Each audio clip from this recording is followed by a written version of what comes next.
Tak biasa. Dia sedikit mengacungkan cambuk ajaibnya. Pria itu menggunakan pedangnya untuk bertahan. Tapi ternyata pedang itu tiba-tiba menjadi lentur. Kali ini, dia akan kehilangan nyawanya. Karena pedang tidak lagi tajam, yang berarti dia sudah kehilangan kapasitas bertarungnya. Wanita itu menatapnya dengan dingin, dan membuat serangan pada tubuh pria itu. Hanya setelah satu cambuk, pria itu segera menjadi patung. Sudah jelas itu, dia bukan yang pertama menderita ini. Film fantasi 2021, The Last Warrior, Root of Evil.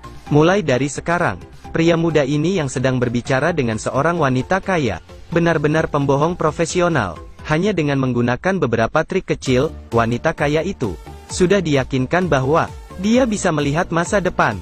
Persis seperti itu, pemuda ini menghasilkan banyak uang darinya, tapi mendapatkan uang benar-benar mudah? Tidak mungkin, karena dia membodohi begitu banyak orang. Banyak musuh sering mengejar Ivan.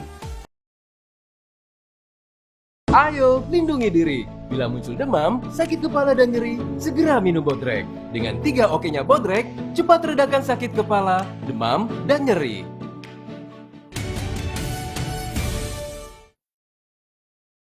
Saat ini, protagonis kita tidak tahu bahwa petualangannya akan segera dimulai. Saat Ivan keluar dari tempatnya, pemandangan yang dia lihat membuatnya merasa sangat tidak bisa percaya. Hal pertama yang dia lihat adalah hutan misterius yang luas. Tidak hanya itu, pria yang aneh ini tiba-tiba muncul tepat di belakangnya. Senyum pria itu sangat tidak normal. Dia bilang, "Aku sudah menunggu selama bertahun-tahun. Akhirnya kamu di sini. Kamu adalah prajurit terakhir di bumi. Takdir dunia ini ada di tanganmu." Setelah sudah menunggu selama bertahun-tahun, akhirnya kamu di sini. Kamu adalah prajurit terakhir di bumi. Takdir dunia ini ada di tanganmu. Setelah itu, dia dengan sungguh-sungguh memberi Ivan sebuah cincin. Pada saat itu, sebuah panah menusuk jantungnya. Pria itu tiba-tiba muncul, dan kemudian menghilang.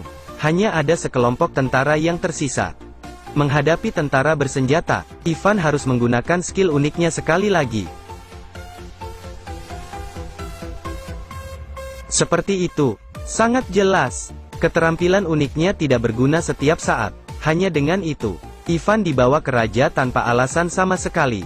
Tapi ketika raja tahu, cincin Ivan sama dengan miliknya, sikapnya langsung berubah, memanggilnya saudaranya. Ternyata Ivan adalah putra mantan raja. Raja memanggil ratu keluar, menuntutnya untuk menyiapkan kamar yang nyaman untuk Ivan. Apakah kamu pernah melihatnya? Yeah. Dia wanita jahat di awal video ini. Apakah Ivan benar-benar mendapatkan kamar yang nyaman? Tidak mungkin. Ratu meminta penjaga untuk membawanya ke penjara. Ivan belum menemukan jawabannya. Adegan yang akan dia lihat akan sekali lagi membuatnya merasa tidak percaya.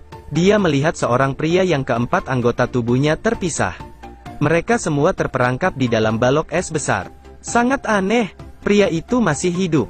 Saat Ivan masih bingung, seorang gadis muda dan seorang wanita tua masuk ke penjara. Mereka dengan terampil memotong rantai dan memecahkan balok es. Bergabunglah dengan keempat dombanya lagi. Pria itu meregangkan anggota tubuhnya. Ternyata dia pernah ke sini, menunggu Ivan selama ribuan tahun. Mereka mengambil Ivan ke rumah yang memiliki 2 kaki. Setelah banyak masalah, mereka akhirnya melarikan diri. Setelah lari malam, mereka akhirnya aman sekarang. Melihat Ivan tidak mau bekerja sama, Kashechei mengatakan yang sebenarnya. Mereka telah menemukan pedang ajaib. Hanya Ivan, yang memiliki kekuatan besar, bisa memimpin mereka untuk menemukan pedang ajaib yang kuat itu.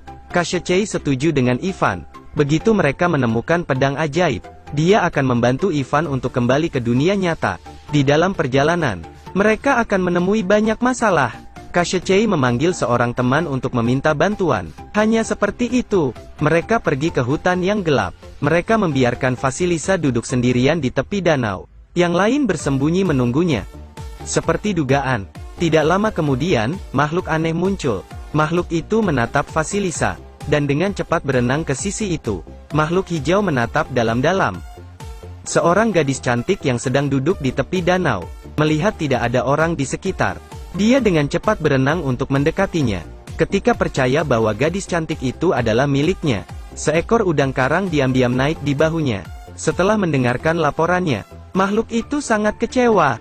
Dia menggunakan hidungnya untuk mencium sekitarnya. Ternyata gadis itu memiliki bau yang unik. Makhluk hijau tidak tahan. Makhluk itu sangat marah, mulai menyerangnya. Untungnya yang lain muncul tepat waktu, menghentikan makhluk itu dari kehilangan kendali. Ternyata itu teman Kashechei, dan juga Duyung. Karena hanya dia yang bisa membantu mereka. Pergi ke jalan kematian. Merman tidak mau bekerja sama. Mungkin karena dia tidak senang dengan Vasilisa. Baba Yaga sepertinya memikirkan ide yang brilian. Dia menuangkan setetes air biru ke apel yang berakar. Ajaibnya, apel berakar menjadi apel manis yang berair. Baba Yaga menggigitnya. Setelah itu, seorang wanita cantik muncul di depan Duyung. Lihat ekspresinya. Kita bisa melihat, dia suka tipenya. Seperti itu, mereka berhasil membujuk Duyung itu untuk bergabung dengan mereka menemukan pedang ajaib. Pada saat yang sama, ratu dan tentaranya hanya beberapa meter dari mereka. Sang ratu mencelupkan cambuknya ke dalam danau. Airnya langsung direbus. Udang karang itu hanya bisa menceritakan segalanya padanya. Di sisi lain, tim akhirnya sampai ke jalan kematian. Melihat ikan besar di sungai. Sekarang tugas Duyung yang harus melakukannya. Dua wanita membawanya ke sana. Dan tunggu penampilannya. Apakah dia berguna? Tidak sama sekali. Ternyata sungai ini tidak di bawah kendalinya lagi. Ikan sama sekali tidak takut dengan Duyung ini. Duyung mereka hanya bisa melompat ke dalam sumur. Pada saat itu, tentara ratu telah mengepung tempat ini. Tidak punya cara untuk kabur. Mereka hanya bisa mengikuti Duyung melompat ke dalam sumur. Karena airnya, penampilan Baba Yaga kembali normal. Ini membuat Duyung semakin kesal. Meskipun dia sangat tidak senang, tetapi jika dia tidak melakukan apa-apa, yang lain akan kehilangan nyawa mereka. Duyung itu ragu-ragu. Dia menyelam jauh ke dalam air, membuka mulutnya untuk menelan semua air ke dalam perutnya. Berkat itu, mereka sampai ke dasar sumur dan menemukan ada jalan keluar. Mereka membawa Duyung itu bersama mereka. Tapi karena dia terlalu banyak minum air, Duyung tidak bisa berjalan lagi.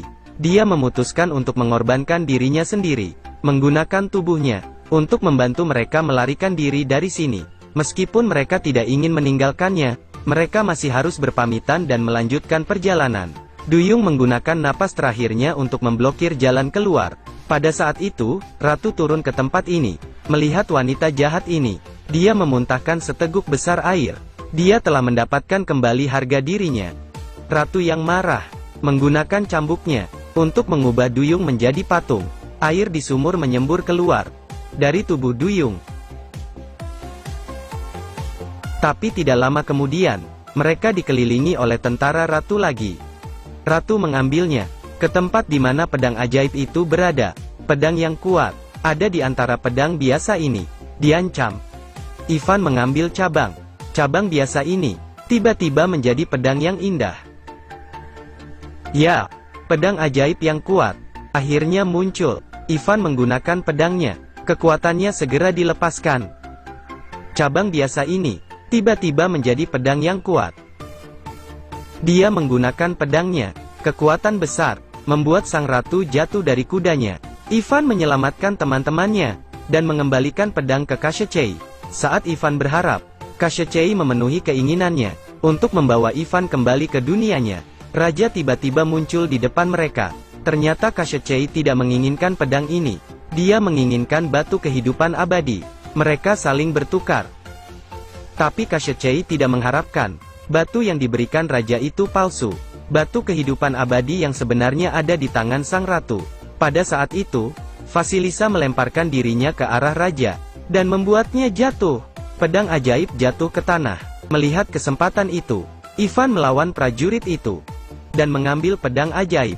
Melihat ekspresi mereka, teman-temannya percaya pasti menang.